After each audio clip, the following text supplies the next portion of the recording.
Hey guys, it's Paul here from Car Collections, and today is a very exciting day for me because we are collecting one of my cars. We're about to head off to Porsche Gold Coast to pick up a 992 GT3. My son actually picked the spec on that one, so I can't wait to unveil that to you. We're going to head to the dealership in my Ferrari 488. Let's get going.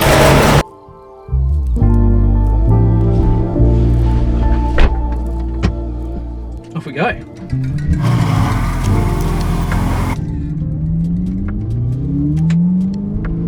I'm really excited about this car.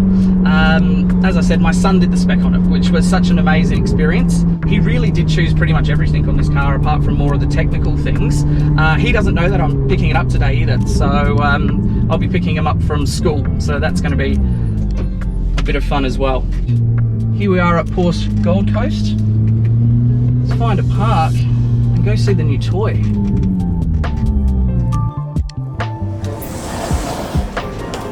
Here we go. Gary. Morning, how are you? Good mate, yourself? Excited? Very much so. Excellent. Here we are at the beautiful Gold Coast Porsche. This is Gary. He's been absolutely phenomenal to work with. Behind me is the new 992 GT3. So before we do the unveiling, we're going to go through a few little tidbits about the car. So I probably ordered this about 18 months ago? 18 months ago. Very lucky to get one. Very lucky. How many orders did you get? Probably have 25 orders. Yep. Probably only going to get around about 10 cars. 10 cars. Mm-hmm. Yeah. What's this? One of the last. One of the last. We might have another one coming through, but that would be it. Fantastic. Yeah. Brilliant. Let's run through. Actually, let's not wait up. Let's do the unveiling and then we'll run through the spec. Well, I'm absolutely blown away by how this has turned out. Like I said, my son did the spec on this, so I was a little bit nervous about the colour combination. We've got Python green for the exterior. We've got neodyne for the rims. We went for the carbon ceramic brakes, and prior to this car, any Porsche that had the carbon ceramic brakes, the calipers used to be yellow.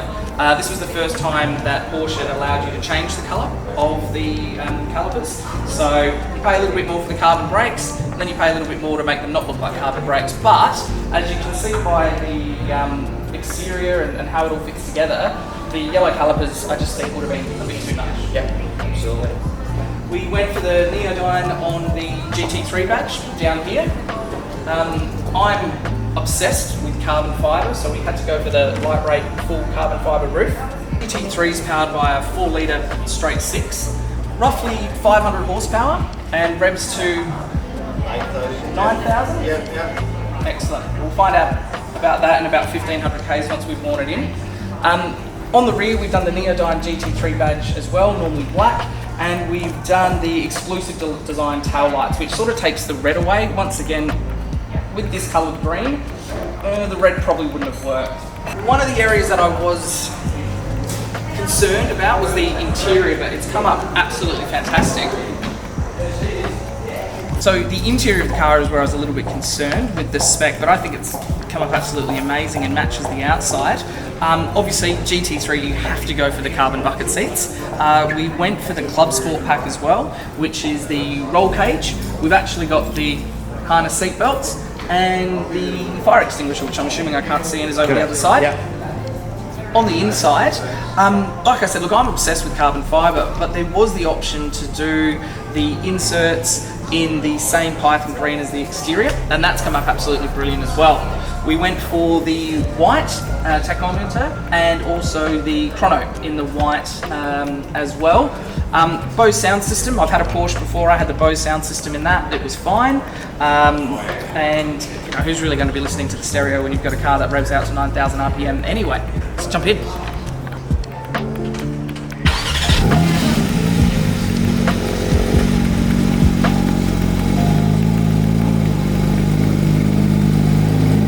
So let's run through the options of the 992 GT3. So we went for the Python green paint. So that's 5,244. These prices are all less GST obviously, so chuck an extra 10% on top of that. I went for the standard interior. I didn't go for the upgraded leather pack because it doesn't need it. You know, it's a sports car. It just doesn't need that upgraded leather. I didn't see that as a good waste of a good use of money. The Porsche ceramic composite brakes, so the carbon brakes, they are $4,699. So they're not cheap, but look, I've got carbon brakes in my 488 and they make a world of difference. The wheels have been painted in satin neodyne, which is a gold colour basically, and even though Porsche used to make you have yellow calipers with the carbon brakes on the GT3, this is the first time they've opted to allow you to change them.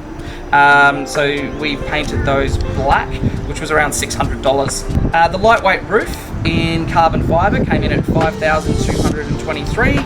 We've got the Club Sport pack, which is your roll cage, harness, seat belts and fire extinguisher. That was actually free on the GT3, and so it should be. The Teco in white, $503. The Chrono pack for the lap trigger is $699. Bose sound system, I didn't even look at this at the time, that was around $2,076. Just to change the sticker on the doors and neodyne to match the rims was $307. The full bucket carbon seats are an absolute must in a GT3. They are fantastic, brilliant for even everyday use. I've sat in them before and they're very comfortable.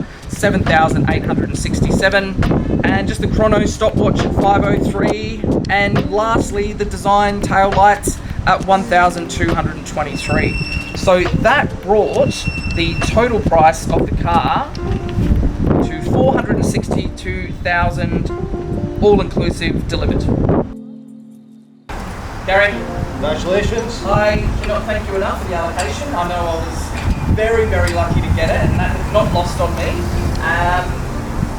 Look at it. Yeah, I hope you enjoy it. Thank you very much for your business. We really do appreciate it. Pleasure. Get you some Porsche goodies for you. I'm sure.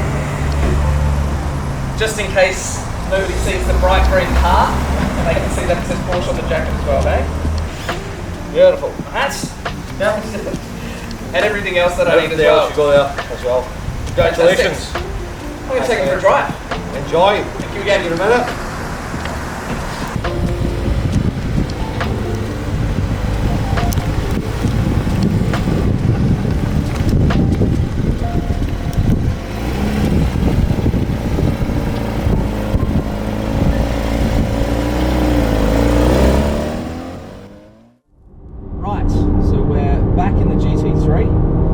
Done 371 kilometers so far. Haven't put it through its paces yet. Got my son in the car today, so we're not going to be driving too crazy. We're heading off to a car show, so I thought it was a good time to touch back in and tell you my initial impressions of the car. Let's compare it to what I'm driving at the moment. So I've got an MG SUV. Amazing car for the money, but obviously no comparison. And as you saw in the video, I've got a Ferrari 488. Now, if I compare those two cars, interior, Ferrari's a nicer place to be. The infotainment and everything in this car just smashes the Ferrari. It's so much better. Faster, obviously the Ferrari. Nicer to drive. This is a manual, so probably the Ferrari as well. But if you have a look at the price difference between the two, the Ferrari should be the better car. They're comparable, but they're not. So what are my thoughts of this car? Do I think it's as good as the reviews? No. I was expecting a little bit more, but is it an amazing car? Yes. I get the hype on these, but for car reviewers to say that this is the car that they compare everything else to, personally, I disagree. It needs an exhaust. It's if I just drop it back a gear.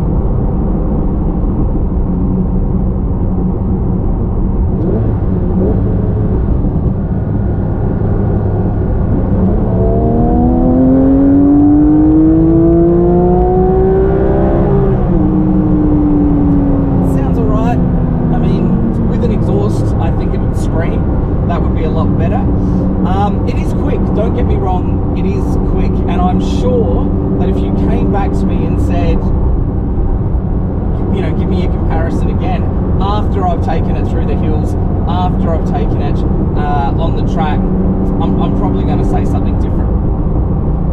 A few things. The auto blip, I do not like.